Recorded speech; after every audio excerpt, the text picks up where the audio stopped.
Good morning, everyone. Welcome to TS in the School. Myself, Swati Mahavar. I'm your assistant teacher. We are doing chapter number 3 in history of class 9th. The name of the chapter is Nazism and the Rise of Hitler. This is the second part of this chapter. First part of this chapter was completed. Now come to the page number 51. First section of this chapter, Birth of the Weimar Republic. Come to the page. Germany, a powerful empire in the early years of 20th century. Germany के बारे में हम पढ़ रहे थे. 20th century के अंदर क्या था? जर्मनी एक पावरफुल एम्पायर बन चुका था. Fought the First World War alongside the Austrian Empire and against the Allies. ठीक है.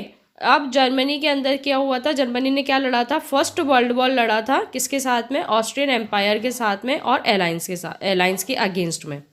ठीक है. All join the war enthusiastically hoping to gain from a quick victory.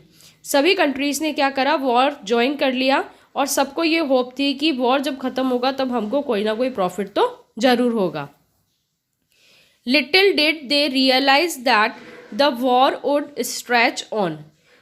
लोगों को नहीं पता था कि वॉर इतना लंबा खींचेगा, इतना लंबा वॉर होगा.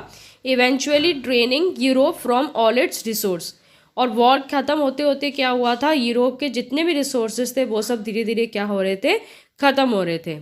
Germany made initially gains by occupying France and Belgium. Germany को थोड़ा गेन हुआ था, प्रॉफिट हुआ था फ्रांस और बेल्जियम को ऑक्यूपाई करके. However, the alliance strengthened by the US entry in 1917 won, defeating Germany and the Central Powers in November 1918. Alliance के साथ में जब यूएस ने ज्वाइन किया, यूनाइटेड स्टेट ने अलायंस का ग्रुप जब ज्वाइन कर लिया था 1917 के अंदर, तो अलायंस क्या हो गए थे? जीत गए थे और जर्मनी वहाँ पर क्या हो गया था? हार गया था. कब? नवंबर 1918 के अंदर. The defeat of Imperial Germany and the abdication of the emperor gave an opportunity to parliamentary parties to recast German polity.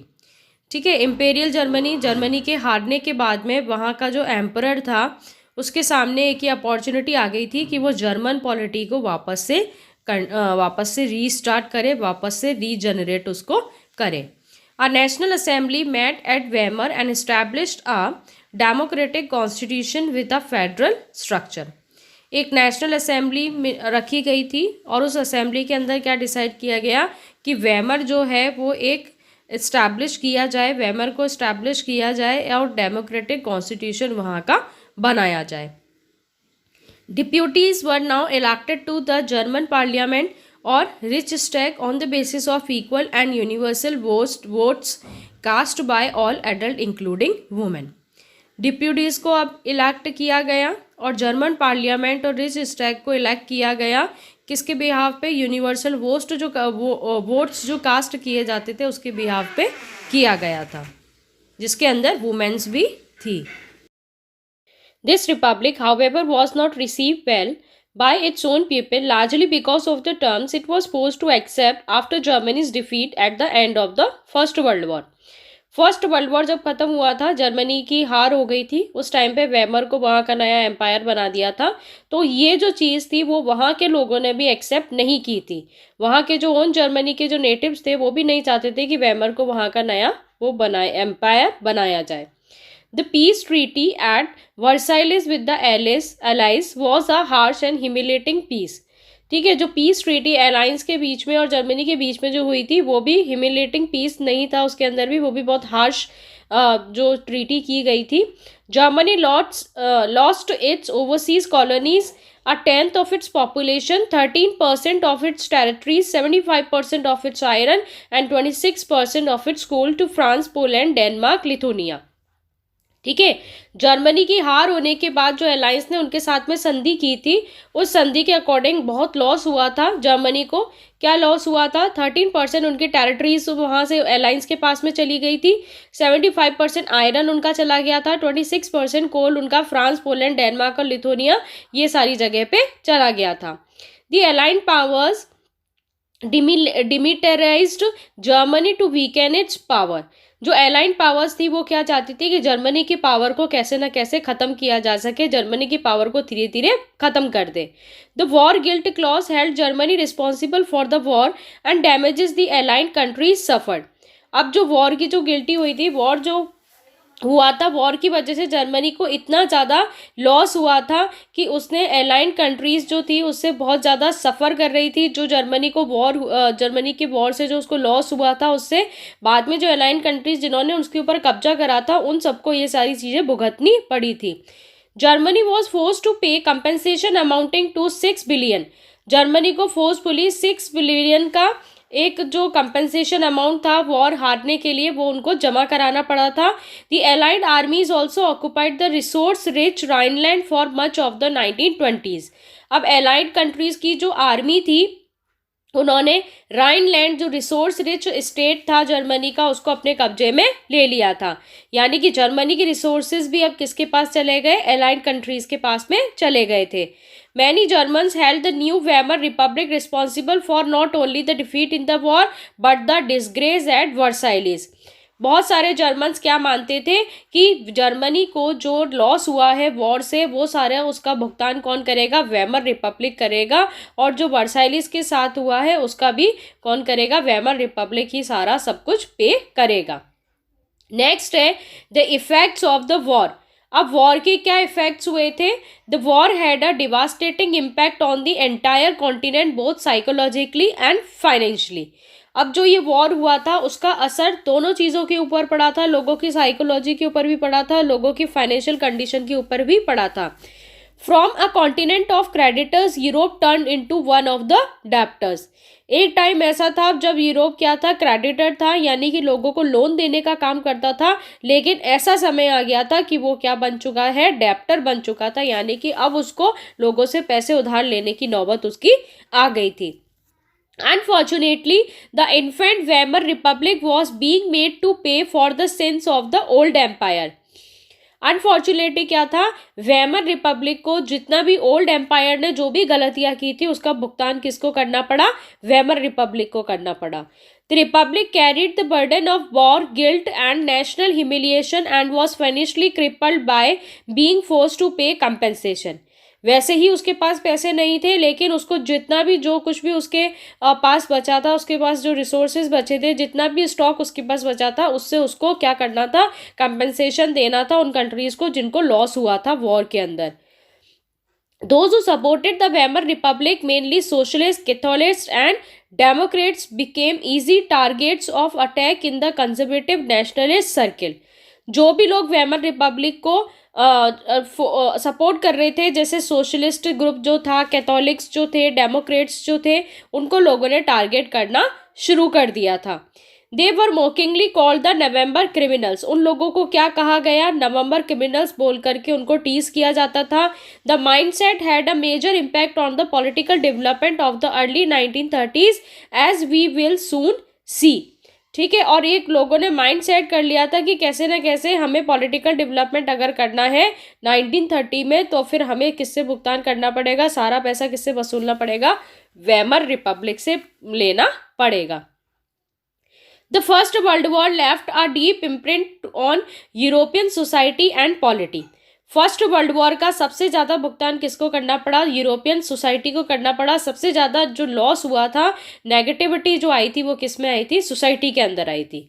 Soldiers came to be placed above civilians. Civilians के ऊपर किसको बिठा दिया गया? सोल्जर्स को बिठा दिया गया, उनको उनका लीडर बना दिया गया।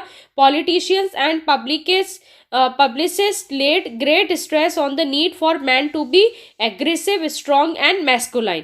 जो पॉलिटिशियंस जो थे, जो पब्लिकिस्ट जो थे, वो लोग क्या थे? एग्रेसिव मैन थे, स्ट्रॉन्ग थे और मैस्कुलाइन थे, यानी कि सबसे ज़्यादा पावरफुल वो अपने आप को मानने लगे। The media glorified trench life. अब मीडिया जो थी उसने पूरी लाइफ लोगों को बताई कि क्या हो रहा है पॉलिटिकल लाइफ के अंदर, क्या क्या चीज़ें हमारी कंट्री के अंदर हो रही है। The truth, however, was that soldiers lived miserable lives in these trenches, trapped with rats, feeding on corpse। अब सबसे ज़्यादा माइजरेबल लाइफ किसकी बन चुकी थी? सोल्जर्स की बन चुकी थी। उनको चूहों के पास छोड़ दिया जाता था और ऐसी जगह पर रहना उनको रखा जाता था जहाँ पर रहना बहुत ही मुश्किल था। They face poisonous gases and enemy shelling and witness their rank reduce rapidly. धीरे धीरे उनकी कंडीशन बहुत ख़राब होती जा रही थी। पॉइजनस गैसेस जहाँ पर रहती थी वहाँ पर उनको छोड़ दिया जाता था, हमेशा एनिमी के शेलिंग के पास में उनको छोड़ दिया जाता था और बहुत ही माइजरेबल कंडीशंस के अंदर उनको रहना पड़ रहा था। Aggressive war propaganda and national honor occupied center stage in the public sphere, while popular support grew for conservative dictatorship that has recently came into being. ठीक है, जो ये एग्रेसिव वॉर हुआ था उस वॉर की वजह से वहाँ की जो पब्लिक थी उनका स्फेयर बिल्कुल चेंज हो चुका था, उनका सिनेरियो बिल्कुल चेंज हो चुका था और वो क्या चाहते थे कि हमारे कंट्री के अंदर अब एक ऐसा डिक्टेटरशिप आना चाहिए, एक ऐसा डिक्टेटर आना चाहिए जो हमारे कंट्री को पूरा सही कर सके, हमारे कंट्री की कंडीशन को सुधार सके। Democracy was indeed a young and fragile idea which could not survive the instabilities of interwar Europe. Democracy जो थी वो क्या चाहती थी कि कोई यंग यहाँ पर पर्सन आए, कोई यंग पर्सन आकर के कंट्री को चलाए ताकि हमारा जो कुछ भी हमने खोया है वॉर के अंदर वो सारी चीज़ें हमें वापस से मिल सके।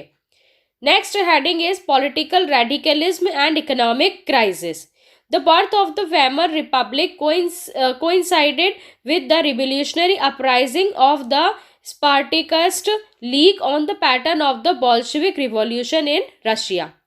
ठीक है, वेमर रिपब्लिक का जो बर्थ हुआ था, जब वेमर रिपब्लिक जब बनाया गया था तो रिवोल्यूशन जो था स्पार्टाकिस जो लीग बनाया गया था और बोल्शेविक रिवॉल्यूशन जो हुआ था वो कहाँ हुआ था? रशिया के अंदर। ठीक है, जब वेमर रिपब्लिक बना था तो लोग उसके इतने खिलाफ हो गए थे कि लोगों ने रिवॉल्यूशन करना शुरू कर दिया था और बोल्शेविक रिवॉल्यूशन कहाँ हुआ था? रशिया के अंदर हुआ था। Soviets of workers and sellers were establish. लोगों ने अपनी खुद की सोवियट्स बनाना शुरू कर दिया था, अपने खुद की ऑर्गेनाइजेशन लोगों ने बनाना शुरू कर दिया था बहुत सारे सिटीज़ के अंदर। The political atmosphere in Berlin was charge with demands for Soviet style governance.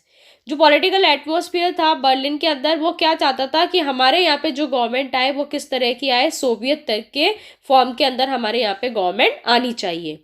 Those oppose to this, जो लोग इसको अपोज करते थे कि सोवियत गवर्नमेंट नहीं आनी चाहिए, जैसे कि सोशलिस्ट जो थे, डेमोक्रेट्स जो थे, कैथोलिक्स जो थे, जो वेमर रिपब्लिक के सपोर्टर्स थे, वो किसके अपोजिशन में आ गए थे? सोवियत गवर्नमेंट के अपोजिशन में वो आ गए थे। Met and Weimar to give shape to the democratic republic. ये तीनों ग्रुप कहाँ मिले? वेमर के अंदर मिले और वहाँ पर उन्होंने क्या बनाया? एक डेमोक्रेटिक रिपब्लिक को शेप दिया, यानी कि वेमर नाम के एम्पायर को एक डेमोक्रेटिक रिपब्लिक उन्होंने बना दिया। The Weimar republic crush the uprising with the help of a war veterans organisation called free corps. जो वेमर रिपब्लिक जो थे उन्होंने ऑर्गेनाइजेशन को क्रश कर दिया, जैसे कि फ्री कॉर्प्स नाम की जो थी। The anguished Spartacist later founded the Communist Party of Germany. ठीक है, उसके बाद में स्पार्टाकिस्ट ने अपनी खुद की एक पार्टी बनाई, एक खुद की फाउंडेशन बनाई जिसका नाम क्या रखा गया? Communist Party of Germany. Communist and socialist henceforth became irreconcilable enemies and could not make common cause against Hitler. ठीक है, जो कम्युनिस्ट जो थे और जो सोशलिस्ट जो थे वो क्या बन गए थे? एनिमी बन गए थे वहाँ की वेमर रिपब्लिक के, और वो क्या चाहते थे कि हिटलर के अगेंस्ट में कोई भी वहाँ पर ना आए। Both revolutionaries and militant nationalist craved for radical solutions. जो रिवोल्यूशनरी थे, जो मिलिटेंट नेशनलिस्ट जो थे, वो क्या चाहते थे कि किसी ना किसी तरह से रेडिकल सॉल्यूशन वहाँ के निकाले जाए, कोई ऐसा सॉल्यूशन वहाँ पे निकाला जाए कि हिटलर की गवर्नमेंट वहाँ पर आ जाए और वेमर रिपब्लिक को वहाँ से हटा दिया जाए।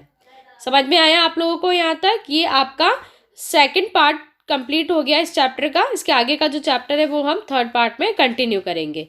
ठीक है, thanks for watching and stay home, stay safe.